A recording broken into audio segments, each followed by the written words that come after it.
उठतौ के छौरी दर्द हॉस्पिटल में तोरा जटैतौ छौरी पिस्टल सटा के रात भर गे छौरी पिस्टल सटा के रात भर चहुपाल के बेटा नचैतौ छौरी पिस्टल सटा के रात भर चहुपाल जी के बेटा नचैतौ।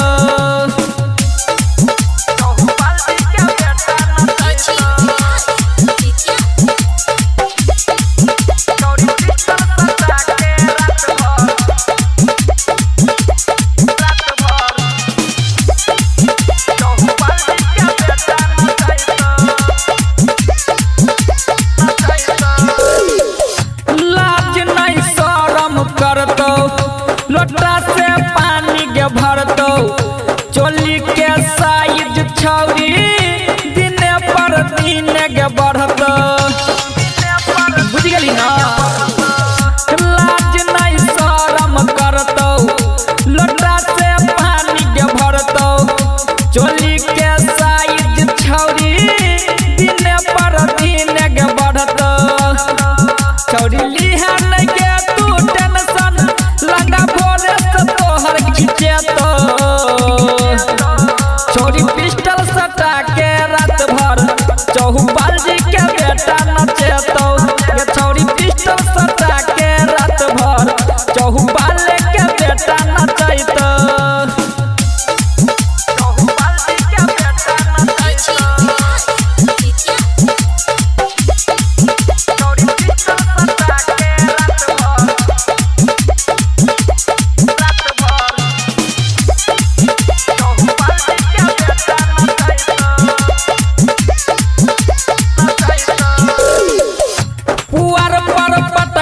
मारतौ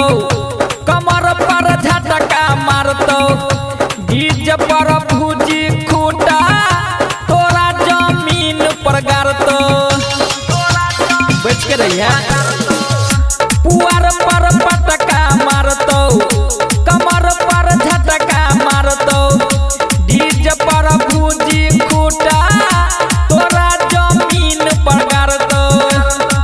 शर्मा सुशील अकेला तोरा जवानी के गर्दा मचेतो छौरी पिस्टल सटा के रात भर चहुपाल के बेटा नचेतो ये छौरी पिस्टल सटा के रात भर चहुपाल जी के बेटा नचेतो बुझ गेली ना।